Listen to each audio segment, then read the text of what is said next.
Bom dia, pessoal. Boa tarde, boa noite. Não sei o momento que você está assistindo essa aula, mas estou eu aqui, professor Bruno Augusto, para uma aulinha extra, para a gente manter o conteúdo em dia, né? Para dar tudo certo, beleza? O papo de hoje, galera, vai ser a segunda geração do modernismo, tá? A segunda geração do modernismo. Por que a gente está fazendo essa aula? Porque tem vários poemas, vários elementos ali que eu gostaria de mostrar com vocês e analisar, e às vezes nas aulas tradicionais não dá tempo, é muito rápido. E aí, com essa aula, pelo menos você pode assistir com calma, você pode ir pausando, você pode fazer análise, conferir na apostila, no material, fazer as suas anotações. Beleza? Então, sem mais delongas, vamos lá. Eu vou compartilhar a tela com vocês para a gente trocar uma ideia sobre esse período, tá bom? Muito bem, pessoal, estamos nós na segunda geração modernista. A segunda geração modernista, ela se inicia em 1930. Ela vai de 1930 até 1945. E como contexto histórico, a gente vai ter vários elementos interessantes e importantes. Dentre eles, a Revolução de 30, de Getúlio Vargas. A gente pode citar também, que não está aqui no slide, a crise de 29, né, que vai ter ali de 1930 para frente os resultados dessa crise, né? A ascensão do nazismo, o culminar da Segunda Guerra Mundial e as bombas atômicas. Então, é um período, pessoal, que não é um período assim muito alegrão, né? Não é um período assim muito feliz. A gente está falando ali de um período bem complexo, de um período tenso, de um período que de fato, a literatura não vai tomar o mesmo rumo, né? Não vai ter o mesmo rumo que as perspectivas anteriores. A gente está numa segunda geração do modernismo, porque não vai ter o mesmo princípio da primeira geração, né? Os princípios aqui já serão diferentes, beleza? Vamos dar uma olhada nisso então. Como características, a gente vai encontrar vários elementos. Por exemplo, a fase de construção. Essa segunda geração modernista vai ser conhecida como fase de construção. Por quê? Porque o modernismo ele se fundamentou na ideia da anarquia, destruir para construir. A primeira geração modernista foi a fase da destruição. Eles destruíram as características antigas, os elementos antigos, né? Todos aqueles elementos antigos da literatura, as ideias parnasianas, aqueles métodos muito específicos. Agora a gente está na fase da construção de uma nova forma literária, artística, política, ideológica que está acontecendo. Tá? Nisso, nós teremos amadurecimentos das conquistas de 22. A galera de 22 fez muitos experimentalismos. Se você lembra da aula passada, a gente falou sobre isso, principalmente lá com Oswald de Andrade, os três, na verdade, né? Oswald de Andrade, Manuel Bandeira e o Mário de Andrade. Então, eles fizeram vários experimentalismos. Algumas coisas vão se fundamentar, outras não. Então, nós vamos ter ali um amadurecimento dessas conquistas. Conquistou-se essa liberdade estética. Agora, a gente pode amadurecer isso e fixar somente aquilo que de fato seja necessário. Tá?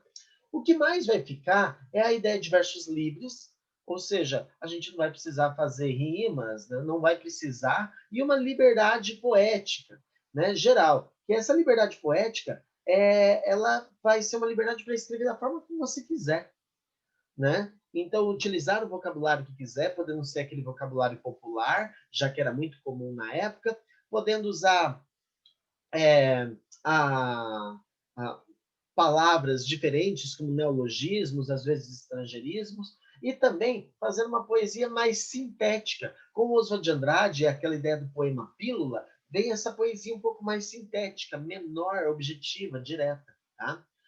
Porém, como a gente estava vivendo no momento, né, entre 30 e 45, um momento tenso, como eu falei, a ditadura Vargas, a ascensão do nazismo, todo esse critério, a gente, em alguns pontos, em alguns momentos desse tempo, desses 15 anos, a gente vai ter uma literatura extremamente engajada, politizada.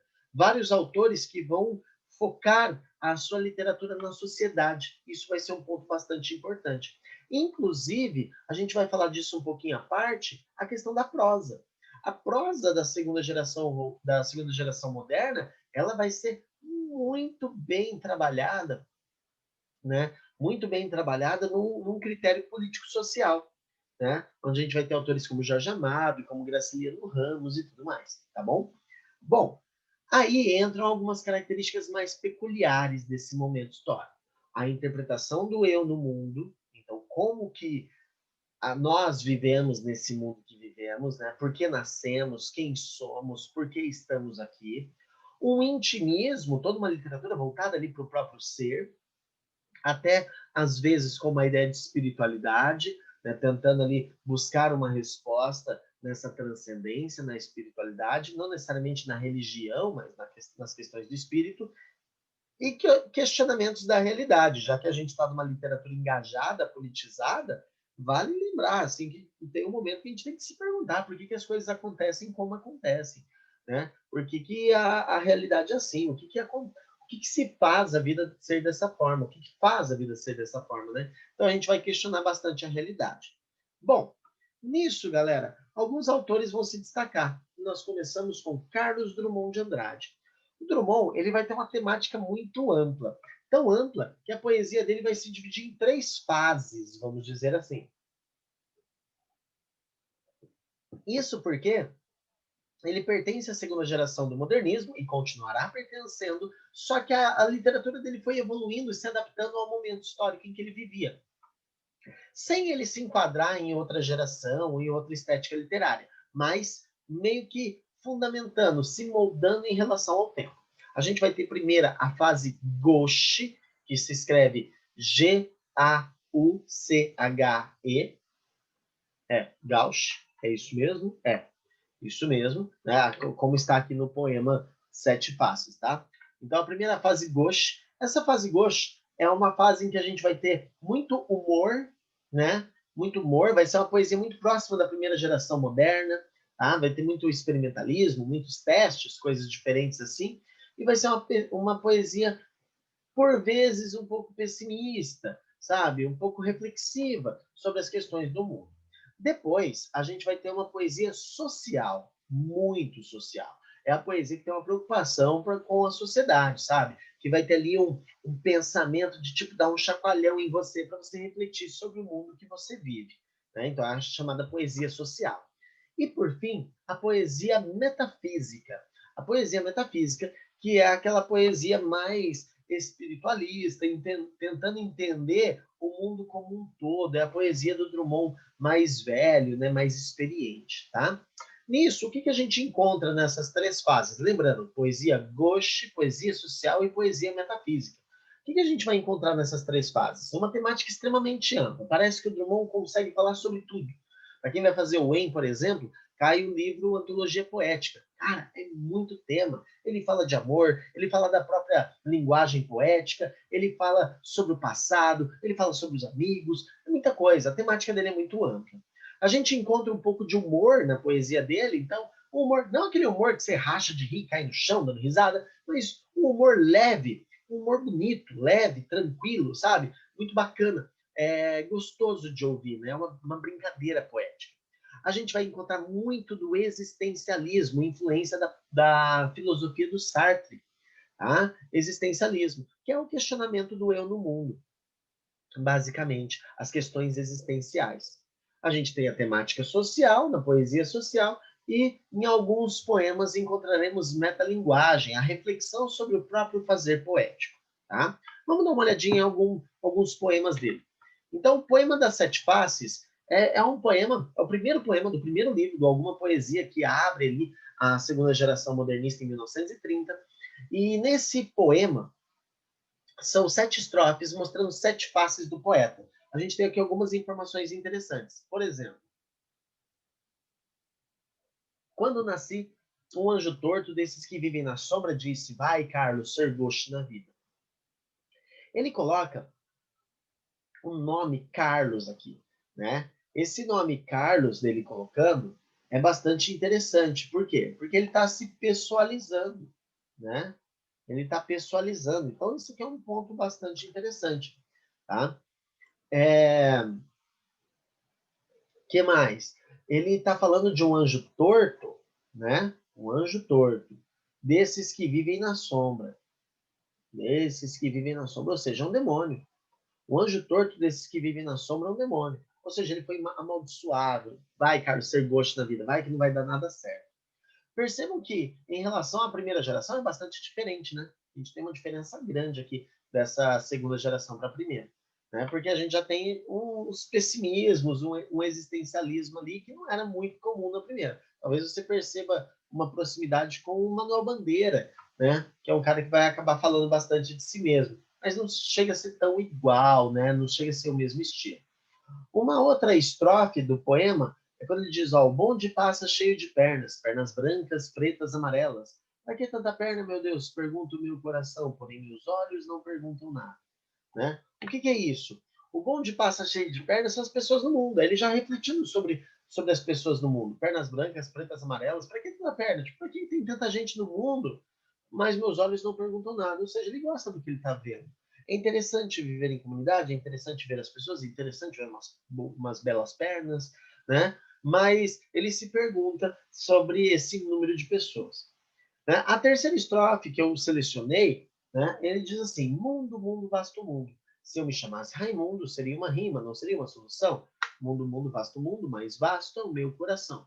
Quando ele fala isso, é como se ele estivesse falando, ó, se eu me chamasse Raimundo, seria uma rima, não uma solução. Ou seja, se eu fosse outra pessoa, muitas vezes a gente quer ser outra pessoa, se eu fosse outra pessoa, não ia adiantar nada. Seria só uma rima, não uma solução. Não ia adiantar nada, tá? Mais vasto é o meu coração. Então, muito mais vasto é eu entender do que eu querer ser outra pessoa. Eu preciso entender, né, esse mundo, preciso entender onde eu vivo, tá? Vale ressaltar, pessoal, que essa parte aqui, ó, na primeira estrofe, quando nasci o anjo torto desses que vivem na sombra, foi muito intertextualizado. Tanto que a gente tem uma versão da Adélia Prado, que é uma poetisa contemporânea, que ela fala, quando nasci, um anjo esbelto desses que tocam trombeta, disse, vai carregar bandeira, que seria a bandeira do feminismo. E tem uma versão do Chico Buarque, com a música Até o Fim, que ele diz, quando nasci, um anjo safado, um chato de um querubim, determinou que eu estava predestinado a ser errado assim. Já de saída, minha estrada entortou, mas vou até o fim. Então a gente tem várias pessoas ali que intertextualizaram com o poema de Sete Faces. Bom, continuando, a gente pode citar aqui o Quadrilha. Quadrilha é outro texto ali dessa primeira fase dele, que é bastante reflexivo, né? João amava Teresa, que amava Raimundo, que amava Maria, que amava Joaquim, que amava Lili, que não amava ninguém. João foi para os Estados Unidos, Teresa para o convento, Raimundo morreu de desastre, Maria ficou para tia, Joaquim suicidou-se e Lili casou com J. Pinto Fernandes, que não tinha entrado na história. Então, aqui, João que amava Teresa, que amava Raimundo, um amava o outro, né? Então é quando você ama e não é amado. É a ideia da quadrilha. Quadrilha é a vida, sabe? Quadrilha da festa junina, né? Não do Senado. Né? A quadrilha da festa junina. Então, as pessoas amam e muitas vezes não são correspondidas. No caso ali, a Lili estudando com vestibular, né? Não estava amando ninguém. Aí, cada um vai para um lado da vida. A gente se separa das pessoas. Né? João para os Estados Unidos, Teresa para o convento, Raimundo morreu de desastre, assim vai. É interessante a construção que ele faz, que os personagens, eles não têm detalhes do que eles fizeram depois de se separar. Que é a mesma coisa que acontece com a gente quando nós nos separamos de alguns amigos. A gente fica sabendo o que a pessoa fez, mas nunca sabe com muitos detalhes, né? E aí a gente tem um personagem muito interessante aqui, que é o J. Pinto Fernandes, que ele não tinha entrado na história. Ele tem duas representações legais. A primeira, de ser uma pessoa nova que se conhece, né? Você nunca vai ficar no mesmo grupo de amigos, você vai conhecer gente nova. O J. Pinto Fernandes seria ali uma pessoa nova nesse grupo. Além disso, todos os personagens eles são reconhecidos pelo nome. O J. Pinto Fernandes pelo sobrenome. Geralmente, na época do Drummond, quem era conhecido pelo sobrenome era quem tinha mais dinheiro. Então, como a Lili não amava ninguém, a gente até pode trabalhar a ideia de que a Lili casou por interesse. Né? É um ponto interessante nessa quadrilha aqui, nessa pequena história de vida. Aí a gente tem um exemplo aqui, peguei trechos, tá, pessoal? Do E Agora José.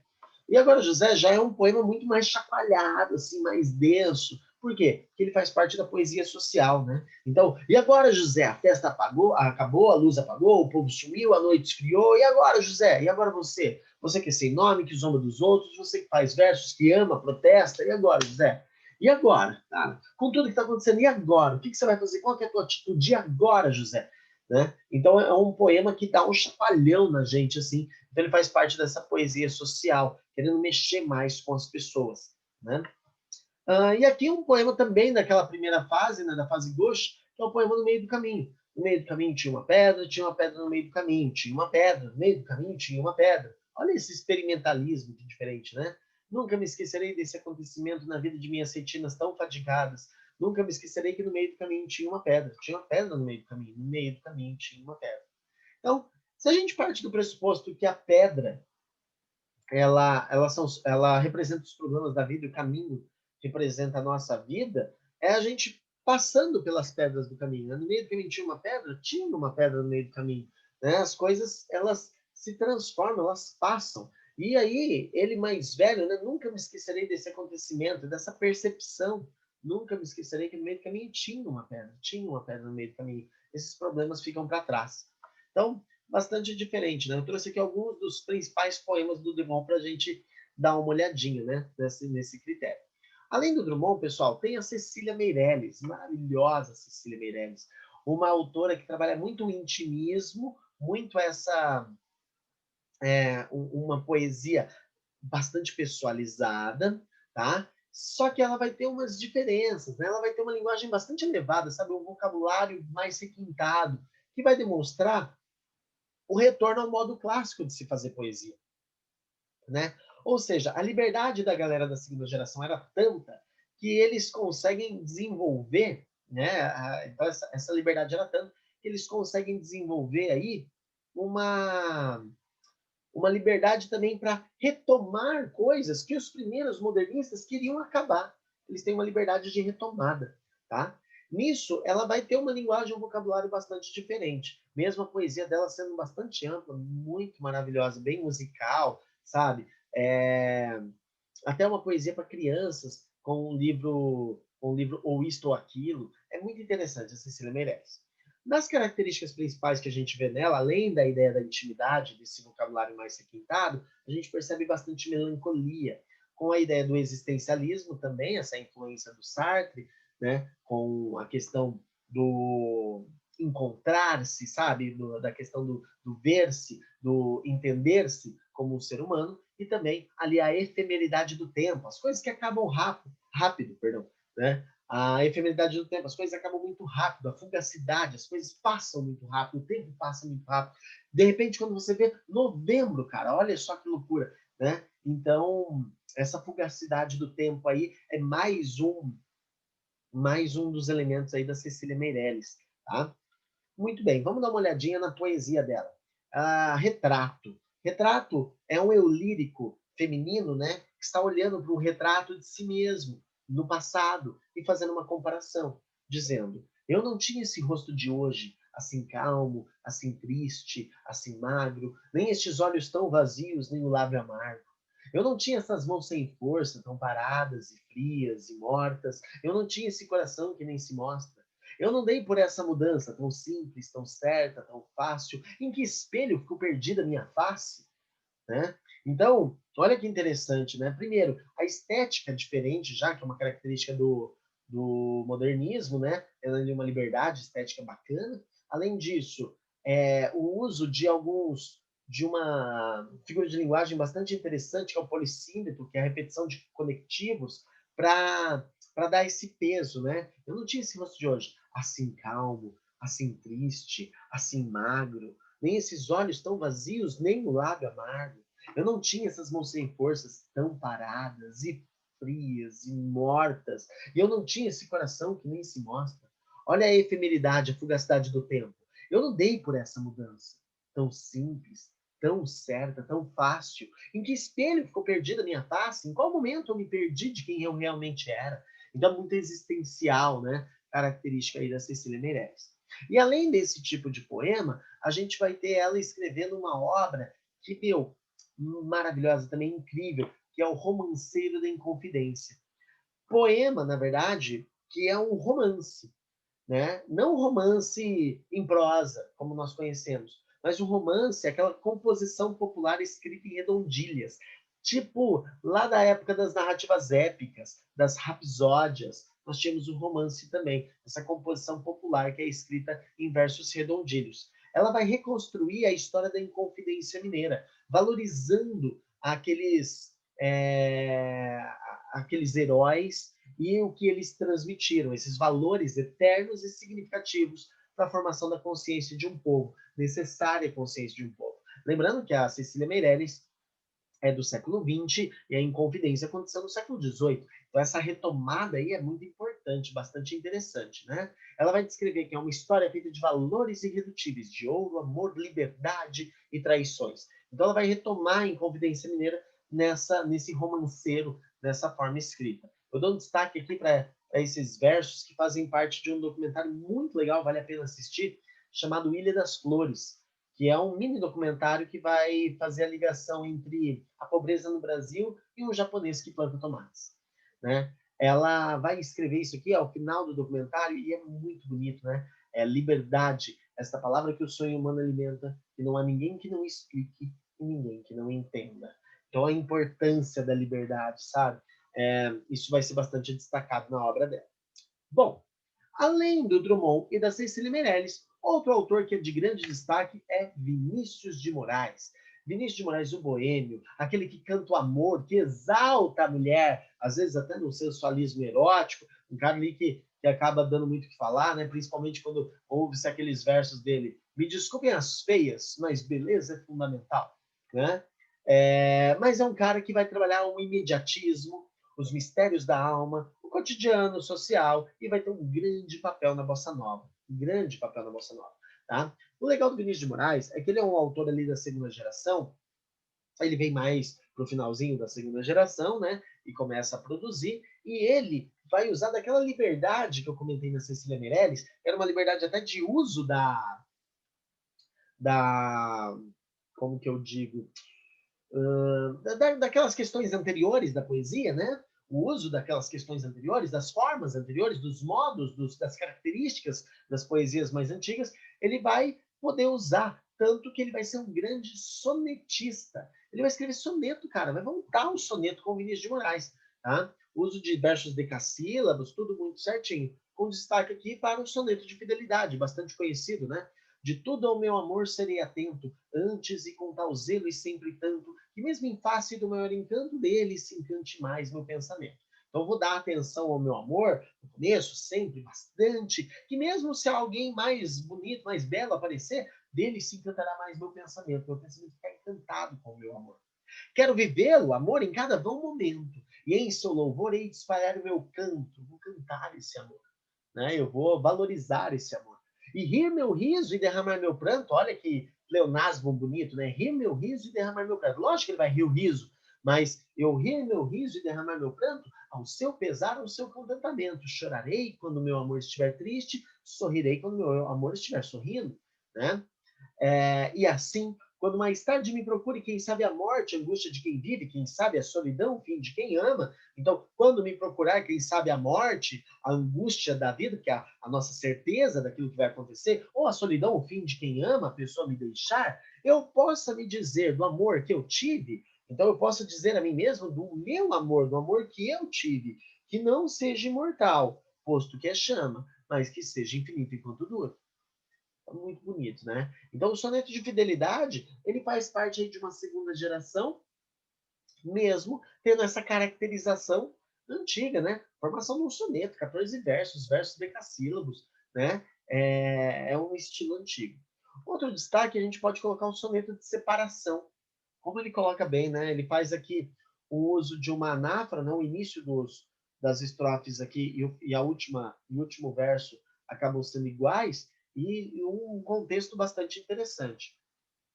De repente, do riso fez-se o pranto, silencioso e branco como a bruma, e das bocas unidas o beijo fez-se a espuma, e das mãos espalmadas fez-se o espanto. De repente, da calma fez-se o vento, que dos olhos desfez a última chama, e da paixão fez-se o pressentimento, e do movimento imóvel fez-se o drama. Percebe que ele está falando das coisas que acontecem de repente, o imediatismo, né? Do riso, né, fez-se o choro ali, o pranto. Das bocas unidas do beijo fez-se a espuma, a raiva. Das mãos espalmadas fez-se o espanto, o afastamento. Da calma fez-se o vento. Dos olhos desfez a última chama, a chama do amor. Da paixão fez-se o pressentimento, do momento imóvel fez-se o drama, que seria a discussão, a briga, né? De repente, não mais que de repente, fez-se de triste o que se fez amante, e de sozinho o que se fez contente. Transformações, ó, muitas antíteses. Fez-se do momento próximo, distante, fez da vida uma aventura errante de repente, não mais que de repente. imediato, rápido, fugaz. Percebam certas semelhanças aqui em algumas características desses poetas, tá? Só que o Vinícius de Moraes, ele não foi um cara que trabalhou só esse estilo, soneto. A gente vai falar de poesia tradicional moderna também, como, por exemplo, Rosa de Hiroshima, né? Poesia aí construída por conta da bomba de Hiroshima, né? E também eternizada musicalmente na voz do Ney Matogrosso. Ouçam a versão do Ney Matogrosso, que é maravilhosa, né? Ele coloca assim: pensem nas crianças mudas telepáticas, pensem nas meninas cegas e inexatas, pensem nas mulheres rotas, alteradas, pensem nas feridas como rosas cálidas. Percebam o começo? Pensem, pensem, pensem, pensem, como se fossem dísticos, né? Estrofes de 2 versos ali. Mas, ó, não se esqueçam da rosa, da rosa, da rosa de Hiroshima, a rosa hereditária, a rosa radioativa, estúpida, inválida, a rosa com cirrose, a anti-rosa atômica, sem cor, sem perfume, sem rosa, sem nada. Então, tipo, antes de tomar certas atitudes, né, ali relacionada à guerra, pensa em tudo aquilo. Pensa nas crianças, nas meninas, nas mulheres, nas feridas, mas não se esqueçam, pensem em tudo isso, mas não se esqueçam da rosa. Não se esqueçam do que aconteceu, da rosa de Hiroshima, a rosa hereditária. Essa rosa, que é a bomba atômica, né? O formato da rosa, que é uma anti-rosa atômica. Anti-rosa. Ela não tem cor, não tem perfume, não tem rosa, não tem nada. Nada de bom. Então, essa construção é uma construção muito mais próxima das ideias modernistas, né? Ela tem ali não tem uma separação de estrofes, não tem uma forma fixa, né? Então, diferente de tudo isso. Beleza? Pessoal, outros poetas vão se destacar nessa época, como Jorge de Lima, como Murilo Mendes, né? O Jorge de Lima, que vai trabalhar muito a espiritualidade, a religiosidade, o Murilo Mendes, que vai ser uma das pessoas que vai trabalhar um pouco de surrealismo, né? Mas, enfim, esses 3 aqui são os principais, é o que eu precisava que vocês vissem. Beleza? Bom, espero que vocês tenham curtido aí, né? Feito todas as suas anotações, né? Quaisquer dúvidas, estou à disposição, é só perguntar. Beleza, galera? Na próxima aula a gente vai ver, então, a geração de 30, que é a galera dessa segunda fase modernista, só que na prosa. Beleza? Então é isso. Forte abraço, pessoal. Até mais.